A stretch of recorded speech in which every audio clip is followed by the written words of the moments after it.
It's time to get down with the breakdown. This is Jeff, aka Machamp Bailey, and it's time for the Bragging Rights Breakdown.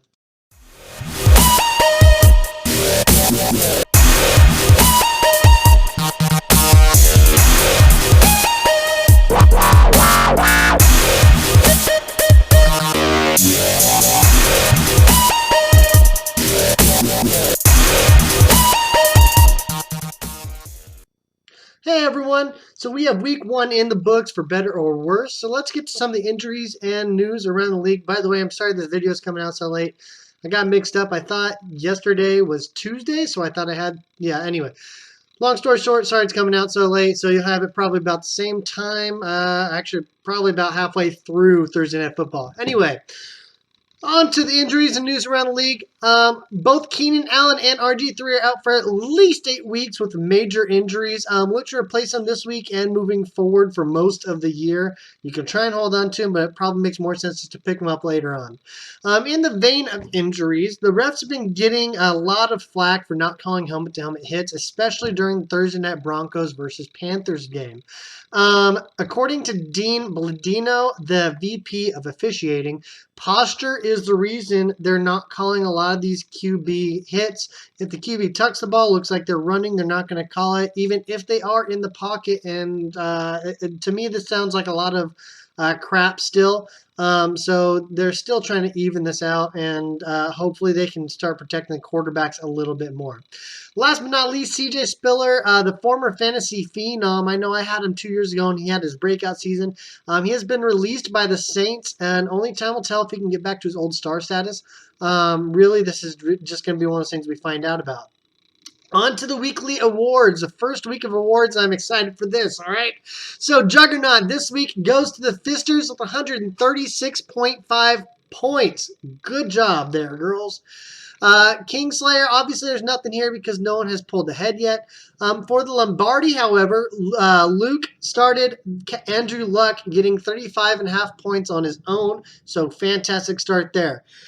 Tough luck, and this one is where it starts to hurt me, and I still have a freaking wound in my gut, but I lost by 1.9 points despite being 37.1 points ahead of the next highest team. I'm starting to hate this game, but it's a lot of fun. This is what keeps us interested, all right? This is one of those that really sucks to lose, but it happens. Lockout, Cowboys won, playing only one of the 5 teams he could have beat, ending up right in the middle of the pack. So I guess it's the closest I can get to a lockout this week. Teabag, with a tie, both Foley over Brian and Jason over Mike Folks with a margin of 18.7. These are not massive blowouts, but they are the largest deficit we had this week. Bonehead, despite winning, Chris had enough points to beat most teams with his bench points, with 85.6 on his bench. The interesting thing about this is that his team actually could not have done much better. Even if he had switched some of those, he might have gotten another 10 points. He's just got a phenom team there. Both Foley and Jason get the failed profit award for overcoming the predicted loss and did it with the biggest deficit, as I just said. Space Cadet, which luckily there are no blunders. It's early in the season. You usually see weeks 1 through 3 with no blunders, but we'll come to see what happens later in the year. However, some shout outs, but the Chiefs defense for Nate and Greg Barnage for the Fisters did not show up with 0 points. Trust me, I know the pain on Barnage, by the way, girls. I have him in one of my other league, and that really kind of hurt me a little bit. I did end up winning that one, even though I couldn't beat you guys. It fucking sucks because you guys just blew up. But also, as a side note, Luke started the Raiders defense for a loss of 3 points, so that was not the best start, even though he had Andrew Luck. So there you go. Game of the week, Luke barely edged out Balls Deep by 1 point, and another painful honorable mention is the Fisters and that damn first-round pick of Antonio Brown beating me by 1.9 points. So 2 pretty damn close games this week, all right? On to the recap. I'm going to make this quick. Machamp Bailey versus the Fisters. I don't even want to talk about this game anymore. Just go back and check it out if you want to see what actually happened. Nice win, girls. However, I did call this win, whereas Chris did not. Project Badass versus Bala on a budget. So for starters, Chris and I were both wrong. The Super Bowl from last year ended up with a similar result and fully swept in with a solid win. Holder like a six-pack versus a team has no name. Connor, the best advice I can give you is work those waiver wires. Maybe you'll win next week, but both me and Chris got the predictions right. Both nailed the next game as well, which is Balls Deep versus the Cowboys. The Z Cup goes to the Cowboys by a slim margin. Thank God for luck, Luke? If you get what I'm saying. Stu Pedasso versus the fire-breathing Rubber Duckies. In an upset from predictions, Stu Pedasso won this one. Some clutch points by Deshaun Jackson and Vance McDonald, along with the poor performance by Todd Gurley, gave him the win.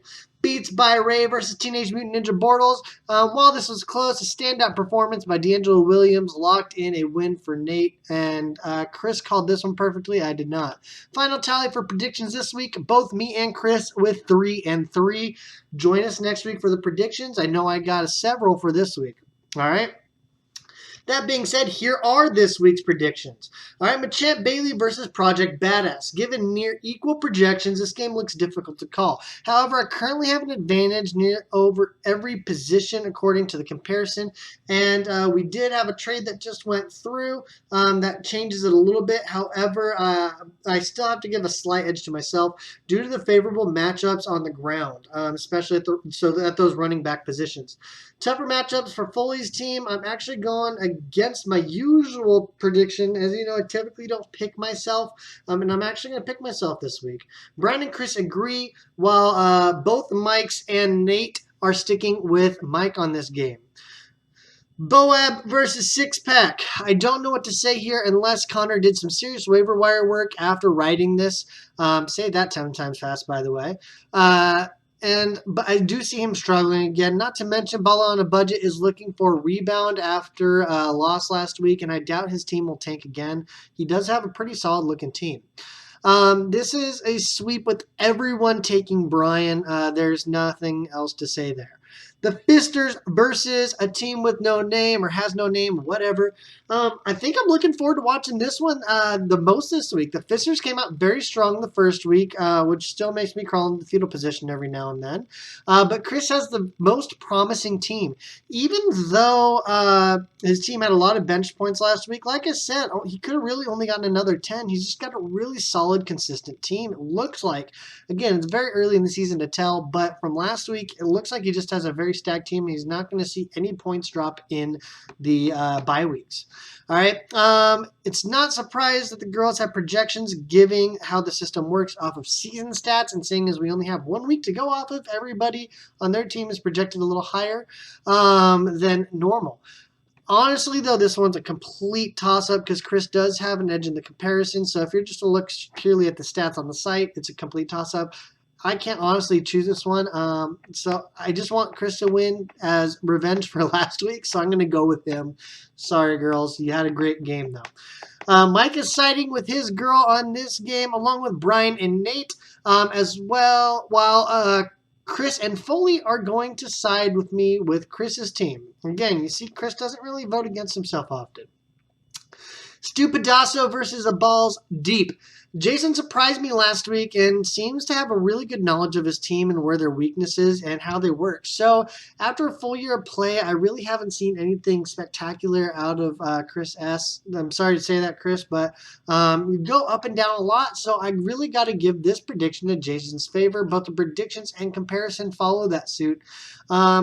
Chris has, however, popped up big now and again, so I'm not going to count him out. However, especially if Gronk does start this week, I got to give the game to Stu Pedasso. Agreeing with me are both the Mikes, Chris and Nate, while Brian is the only one that thinks Balls Deep is going to win this one. Cowboys versus Beats by Ray. Rob had a tough loss last week, and I honestly think his team can perform much better than they did. The Cowboys pulled one out last week at the last minute, but unless his defense gets switched out, again, I wrote this a couple days ago, so I don't know if he did or not. I have a hard time seeing it being a big factor. The projections and comparison lean towards Rob, and I would tend to agree on this one. I know I kind of went that way last week too. However, I really think that Rob's team has a good win here. Luke's team has some really tough defenses to face if you look at the matchups, so I'm going to go with Rob on this matchup. Brian and Chris agree with me. Mike, Nate, and Foley disagree and are siding with Luke. Fire-breathing rubber duckies versus Teenage Mutant Bortles. Team of long names and abbreviations, right? So the cousins are duking out this one in what looks like a great matchup. While Nate has the predictions and comparisons, I see a lot of potential in the Firebirds. Put simply, I think Green Bay is going to struggle against the rock-hard Vikings defense from last week. The Vikings are the Vikings, however, so take that with a grain of salt. I'm sorry, the Green Bay is Green Bay, however, so take that with a grain of salt. Vikings just did really good last week, and their defense does look good this year. I have to give this one to Mike, though, honestly, just because of that game. Nate's biggest players are going to be held lower than average numbers because the Vikings defense did look fantastic last week. And despite another low-scoring week for Gurley, I got to go in Mike's favor.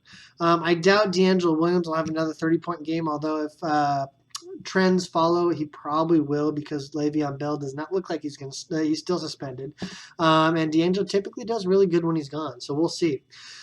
That being said, I'm picking Mike. Mike has chosen to side with himself as well, and so did Foley and Brian. To counter this, Nate thinks it will be himself along with Chris, so we'll see what happens there. There are the league's predictions for this week. Thanks for joining in the predictions this week. Mike Folks, Mike Foley, Brian, Chris, and Chris Folks, and Nate.